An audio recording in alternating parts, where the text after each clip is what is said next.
Welcome to Cravings Control for Fat Loss.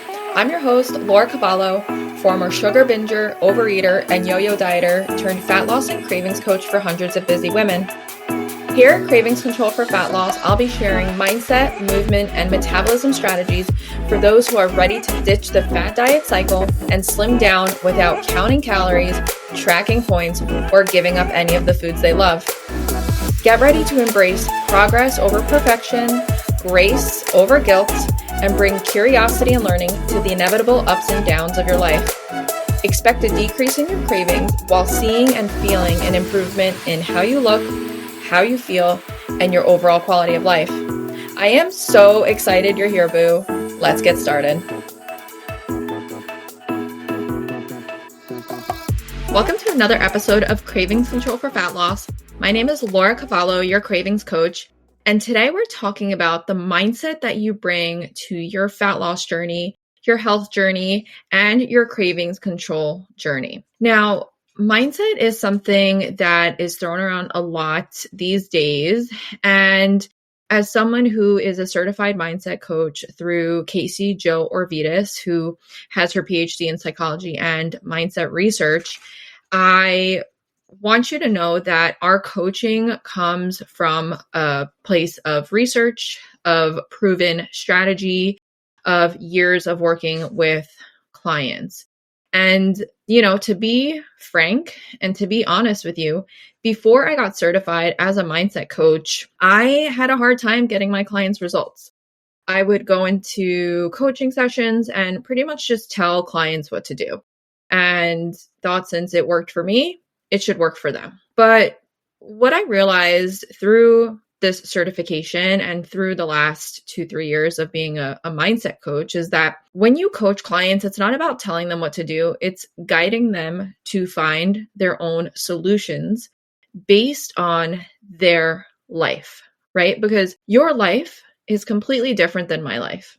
And you know your life 10 times better than I ever could hope to. So why am I, for example, going to tell you to exercise 4 days a week for 2 hours a day when you've got 3 kids at home, a career, a husband, or you travel? That does not work for you.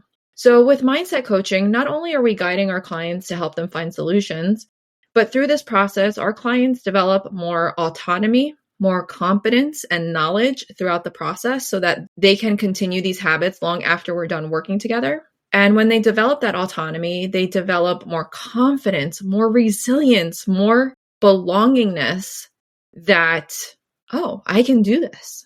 Of course, there's an element to mindset coaching where we help clients change their perception on things and develop healthier, more positive, more beneficial, more helpful perceptions and mindset around their journey. Now, mindset is by definition the lens through which you see the world, right? It does kind of entail a little bit seeing the world or the glass half empty, half full, but it goes a step beyond that. It's more than just having that positive or cynical outlook. And I'm going to get into those details shortly. But in order to understand mindset, we first have to bring awareness to our outlook, to our view, to our mindset as it pertains to the elements of our health, of our diet, of body image, of exercise, of our fat loss journey. Awareness is imperative, especially if you're someone who struggles with the all or nothing dieting mindset, if maybe you've tried multiple fad diets and you haven't seen results, especially if you have a fear or stress-based relationship with food. If you binge, if you emotionally eat, nothing can change unless you bring awareness, being in the moment, that mindfulness of why is this happening? Where are the solutions? How can I move forward and learn from this and find some strategy? So mindset and awareness really go together. Awareness is really step one. And then that mindset of trying to develop more of a growth mindset within your journey. The opposite of a growth mindset is a fixed mindset. And I'm going to go through qualities of each one. So our goal at Laura Cavallo Coaching is to help our clients lead with more compassion during their setbacks, during their challenges, during their process. And studies actually show that those that lead with self-compassion stick to things for longer than those who lead with shame and guilt. And if you're anything like I was, or the women that we work with, shame and guilt was our operating tone.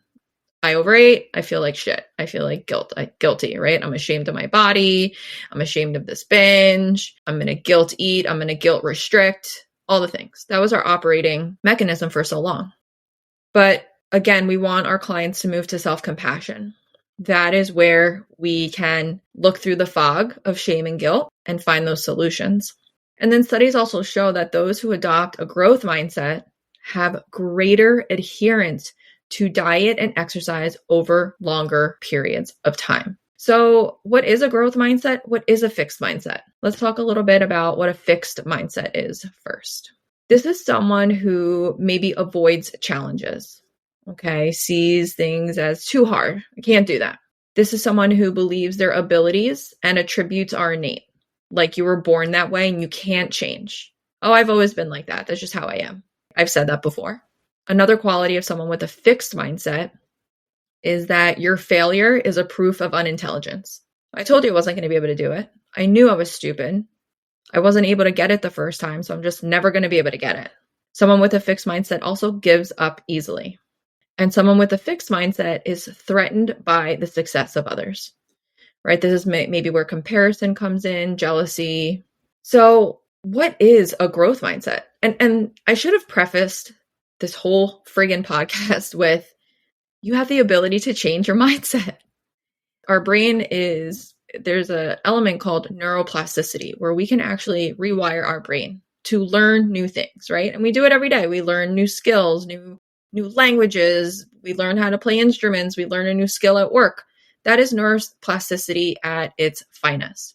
So you have the ability to change your mindset, to reframe your thoughts. And when we start to reframe our thoughts, we get to reframe our habits and our actions. So there's hope in here, y'all. It's exciting shit. Really exciting. So what's a growth mindset? Someone that has a growth mindset embraces challenges. They're like, it's going to be fucking hard. I'm going to be out of my comfort zone. Ugh, but we're going to do it. Someone with a growth mindset also believes that abilities and attributes can be developed.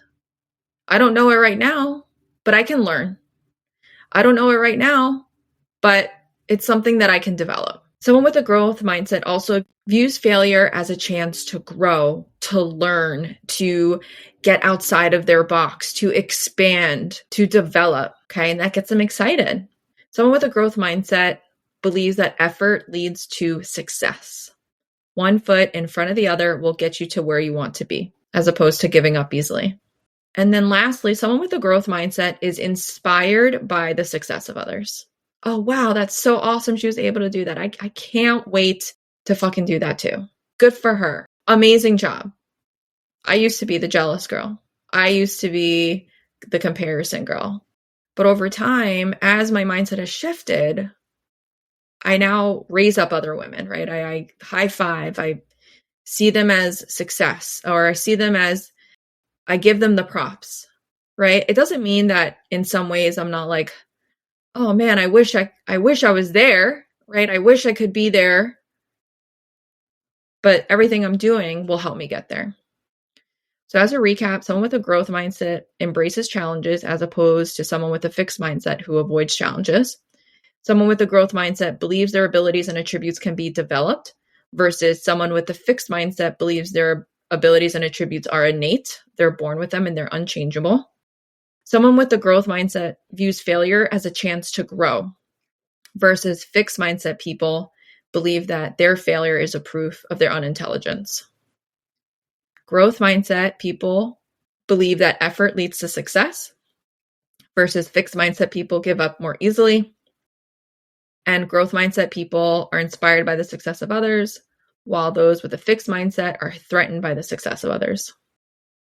Now, I don't want you to feel like if you have more of the fixed mindset qualities that you're a bad person or you're not going to be successful. Remember what I said previously, lead with self-compassion. Oh, I have these attributes. Well, I want to learn. I want to grow. I want to change, right? I want to achieve health and fat loss. I want to develop a fitness routine. Sounds like it's going to be more challenging than I thought. It sounds like I have to develop more of a growth mindset. Sounds like I need to embrace challenges a little bit more. I need to be okay with failure. I have to see that as an opportunity, not as a roadblock. I need to believe that I can change, even if people in my life or I've never believed that I could. I need to just put effort forward, and I need to surround myself with people that inspire me. That's okay. We're all just growing and doing the best damn we could, right? So I want to just give you some examples maybe on how you might have a fixed mindset around maybe body image, food, and even your fat loss journey. So someone that maybe has a fixed mindset around body image is constantly going to be shaming themselves. You might even hate how you look. You're putting yourself down. You don't believe you can change. You don't believe you can grow. You're comparing yourself to others, constantly picking yourself apart, hating everything about yourself. As it relates to food, you might be experiencing some fear or some anxiety. You might feel like you're never going to be able to eat healthy because you always grew up eating crap. You don't know how to eat healthy, and you're never going to be able to learn how because that's how you are. Maybe you see food as good and bad, and that's how it's going to be. And you're not going to change your mindset on that. Maybe as it relates to your fat loss journey, you want results, but you don't feel like putting in the work or the time. Maybe you give up quickly, or you don't believe that you can change and you hate the process. Okay, so those are some of the characteristics of someone with a fixed mindset. If we were to maybe switch this around with more of a growth mindset mentality with body image, you might say, okay, maybe I'm not where I'm at right now, where I want to be with my body, but I still love my body for taking me and bringing me to where I am now. I know that I can feel better and look more confident in myself, but I'm just going to keep moving on. And just because my body looks XYZ, I'm taller, I'm bigger, I'm wider, it has nothing to do with my worth as a person. It has nothing to do with my ability as a human. I'm going to keep moving forward. I'm going to keep leading with love with my body when it comes to food. This is really hard. Eating Satisful is hard. I didn't realize it was going to be so hard trying to eat Satisful, with 2 kids or trying to go to work or traveling, but I'm just going to keep at it. I'm going to keep trying. I know that the more I do it, the more successful I can be. I wasn't successful this weekend, but let me understand why. Let me look at what happened. Let me find some solutions to the issue. It doesn't mean that I can't do it. It just means that I haven't found the right combination or I didn't plan ahead enough.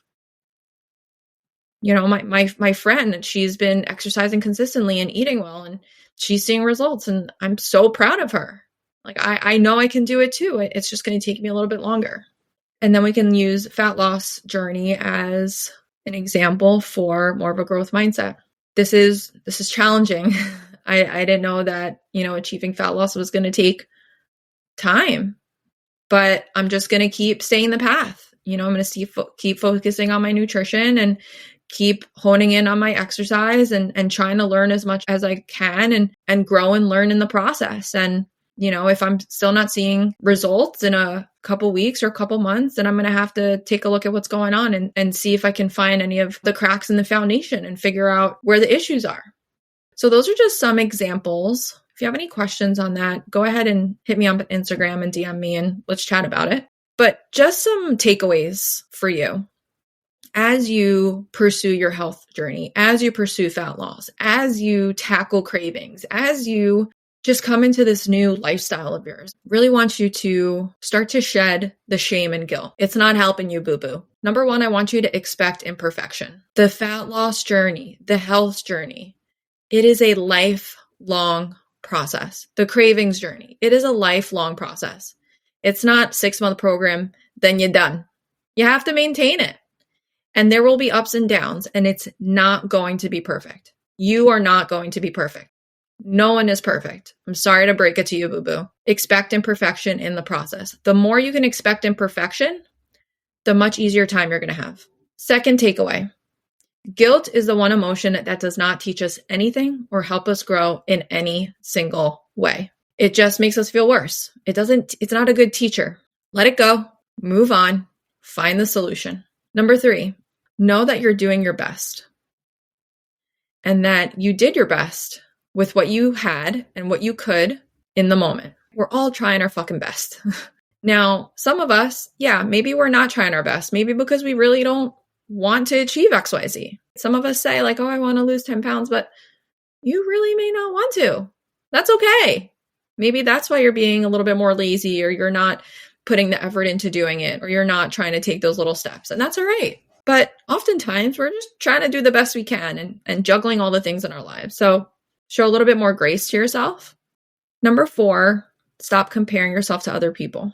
Unfollow people that don't make you feel good about yourself, that don't educate you in any positive way, that you're comparing yourself to, that every time you look at their profile, you start picking yourself apart or you feel worse about yourself. Do a little social media cleanup. Try and observe who are the people in your life that add to your goals and are a positive influence in your life. Now, I'm not saying every single person has to be positive or can't challenge you or can't better you by disagreeing with you. But if you're trying to lead a healthier lifestyle, if you're trying to eat better, if you're trying to establish better habits, you need to surround yourself with those types of people. Okay. Now I know it's going to be hard in some instances. You can find a community to help you, but really be strategic with who you're spending your time with and who you're giving your energy to and what you are consuming. And then the last thing is give yourself time. Results take time. If you haven't listened to the episode on the Cravings Cure one-on-one program and kind of how we take our clients through fat loss and health and cravings control and sort of that process, you can go back and listen to it, but give yourself time to develop a healthier lifestyle and really lean into what it takes to see sustainable fat loss, what it takes to optimize your health and your sleep and your stress, to really lean into a nutrition routine that is nourishing for you. So that's my takeaways and a little info for you on the mindset that you bring to your fat loss journey, your health, and your cravings journey. I would love to know your thoughts on this. If you have any comments, honestly, I want to hear your thoughts. Please hit me up on Instagram, Laura Cavallo __cravings_coach, and let me know your thoughts, boo-boo. Happy end of January, and I'll see you soon. Happy New Year, boo, and I hope you enjoyed today's episode. I am so excited to announce that we are currently accepting applications for our signature one-on-one coaching programs, the Cravings Cure. I want to share exactly who this program is for and see if you would be a good fit. If you're a woman in your 30s, 40s, and beyond and are looking to change the look and the feel of your body without having to give up any of the foods you love, do an elimination diet, restrict, or even clock long and arduous workouts, then this program is going to be for you. Maybe you struggle with the all or nothing dieting mindset and have a fear or stress-based relationship with food. Maybe you've even tried over 5, 6, 7 fad diets or yo-yo diets over the last 10 years, but still haven't been able to see long-term results. Maybe you're feeling frustrated with the lack of progress and results despite putting in effort with your diet and exercise. You may even also struggle with nighttime cravings, overeating, occasional binges, and just don't know how to get them under control so that you are able to achieve a healthier lifestyle and achieve your fat loss goals. With the Cravings Cure programs, you can expect a 50% decrease in cravings, hunger, and overeating. You'll also have a loss of inches, which is fat loss, and some weight while also adding more visible muscle tone and definition. You can expect your nutrition to flow more easily with the seasons of the year without falling off when it gets busy or you go on vacation or the summer or the holidays come around. In fact, you're not going to have to worry about quote unquote getting back on track anymore because you're going to eat the same on a Saturday as you do on a Monday. You can expect accountability and motivation from a team of coaches and a support system from our awesome community. On average, our clients see 5 inches and 5 pounds lost in the first phase of their programs with us. And remember, this is without tracking any food, counting any calories, eliminating anything from their diet. And throughout their program with us, they ultimately drop an average of 2 to 3 dress and pant sizes working the Cravings Cure program. In fact, over the last 2 years, we've cumulatively helped over 20 women lose over 120 inches and over 100 pounds. It's incredible. All of this, again, without tracking or having to clock long or punishable workouts. What makes our program different is that we get you results without tracking calories, points, or eliminating any of the foods you love. We teach you how to eat Satisful to support your busy lifestyle. We teach you how to exercise when you're traveling or on vacation so it doesn't feel imposing. We teach you how to optimize your lifestyle with sleep, stress, and social support so you can see better and quicker fat loss results. We teach you how to shift your perception around diet and exercise to make it a more enjoyable process for you. We like to save you time. We want to save you money. We want to get you results as quickly as possible. So if this sounds exciting to you and you want to learn more, head to the link in the description to apply to work with us. After you hit submit, you'll be redirected to set up a discovery call with us and just to make sure that this is a good fit for you. If you have any questions, don't hesitate to reach out. Go ahead and hit me up on Instagram at @LauraCavallo __cravings_coach. You can also find the link below in the description. Thanks so much for being here, and I can't wait to connect with you.